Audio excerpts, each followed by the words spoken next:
かえり。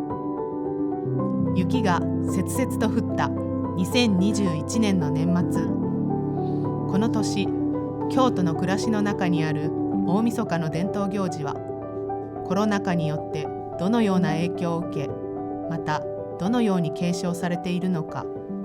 そのいくつかをご紹介します。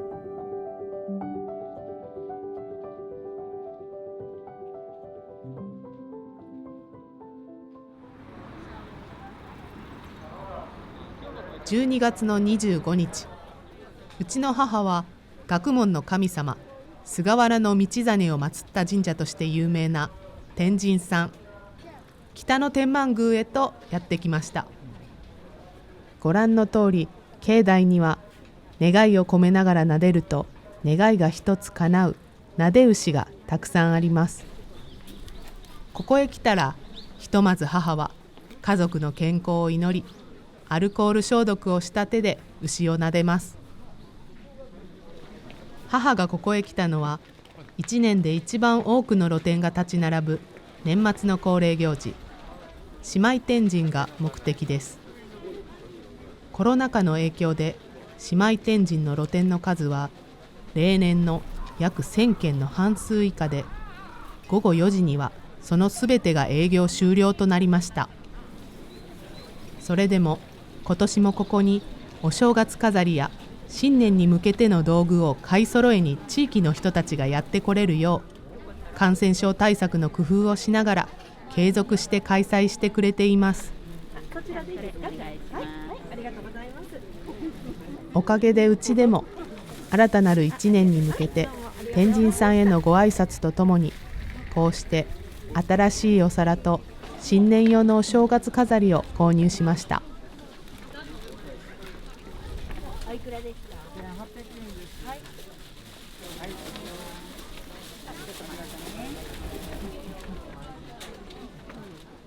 京都東山の住宅街を縫うように流れる白川。そこにかかる一本橋を抜けたところにあるのが、約30軒のお店が並ぶ古川町商店街。うちの父は大晦日には決まって正月餅を買いに馴染みの店へ挨拶も兼ねてここを訪れます。この暮らしを支えてくれている商店街も静かな年末を迎えているようです。お店によっては積極的に動画やオンラインでの接客・販売を取り入れたり、映えスポットとして密かな注目を浴びていたり、どこか懐かしい感覚と新しい感性を掛け合わせ、コロナ禍においても地域一丸となって新しい取り組みへの挑戦を続けています。父はただお餅を買いに来ただけではなく、馴染みのお店への挨拶も兼ねてやってきたようです。はい、ありがとうございました。良いお年を。良いお年を。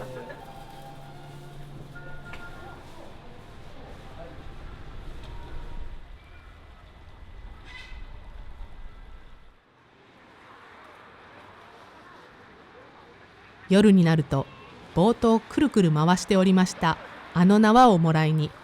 私は京都の祇園にある八坂神社へとやってきました。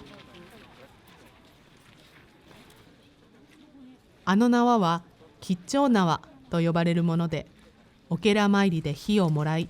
火が消えないようにくるくる回しながら家へ持ち帰り、正月のお雑煮を炊く火種として使います。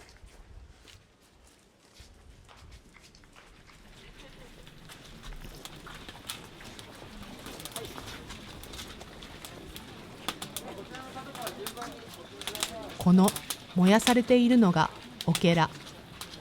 独特の匂いのする薬草で、それが魔除けや病気、災いから守ってくれます。今年の八坂神社は新型コロナウイルス感染症対策のため、神社の入り口を2カ所に限定し、境内を一方通行にして、深夜は露店の営業を取りやめるなどの工夫をしながら開催していました。このおけら参りは八坂神社だけではありません。姉妹天神を開催していたあの北野天満宮でも同じ日に行われています。八坂神社と北野天満宮のお寺参りの違いは、八坂神社では火打ち用の杵と臼をこすって火を起こし、境内に設けられた灯籠に火を移します。それに対し北野天満宮は火打ち石から火を起こしてかがり火に灯します。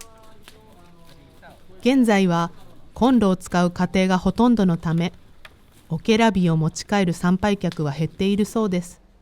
しかし家族の健康を祈る風物詩として古くから伝わり、地域の恒例行事として受け継がれています。いただいたおけら火は家へ持ち帰った後どうするかといいますと、新年の家族の無病息災を祈り、お雑煮を温めたりする火種にします。姉妹天神のお皿、古川町商店街のお餅、そしておけら火。皆さんきっと大変な時期だったと思います。それでも伝統行事を継続してくださっている人たちのおかげで、こうして今年のうちの食卓も大晦日を迎えることができました。火を持ち帰った吉兆縄ですが、こうして火のお守り、火節のお守りとして台所に祀っておくと、火事などの災難から守ってくれるそうです。夕飯を終えた後の大晦日の伝統行事といえば、やっぱり除夜の鐘つきです。31日の京都は街を歩けばあらゆる場所から鐘の音が聞こえてきます。今年私は例年通り鐘つきを行っている妙見寺を訪ねました。ここ妙見寺は織物で有名な西陣にあります。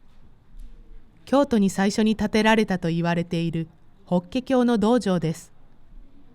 西陣に位置することから近隣の方々の商売繁盛などの信仰を集めています。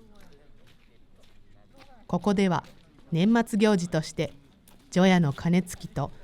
1年を無事終えたことに感謝する歳末読中会と呼ばれるこの年最後の法要が行われています。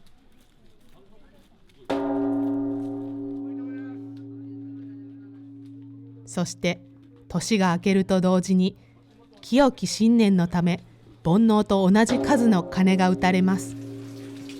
時を同じくして妙見寺の境内にある全行院での年越しは開運の祈りを込めて水をかぶる行事が行われています。この日、京都市の気温は約1度。身を切るような寒さの中、水をかぶって身も心も清め、新年を汚れなく過ごせるよう祈願します。これは誰でも参加することができ、行く年への感謝と来る年の開運を祈ります。なかなか気合の入った一年になりそうです。開運水行祈祷会は京都でも珍しい庶民の迎春の伝統行事となりつつあります。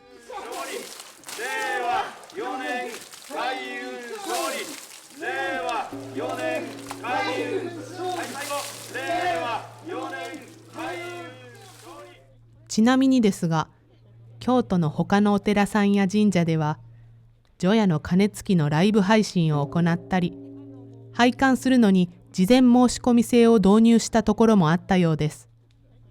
また一般参列の取りやめや除夜の鐘の後すぐに閉門したり、残念ではありますが中止の判断がなされたり、さまざまな対応がなされていました。新型コロナウイルスの影響は2022年もまだ続きそうです。京都の年末の伝統行事は暮らしにも根付いていて、その多くは疫病退散への祈りを捧げるものです。新しい生活様式を取り入れたり、ライブ配信やオンラインを活用した発信にも取り組み始めているようです。これまで当たり前にあった伝統行事が当たり前に行われているわけではなく、さまざまな人々の工夫によってこうして今年も行われていました。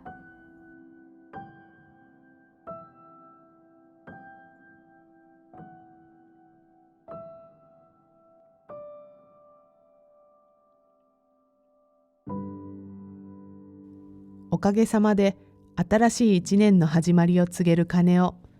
私もつくことができました。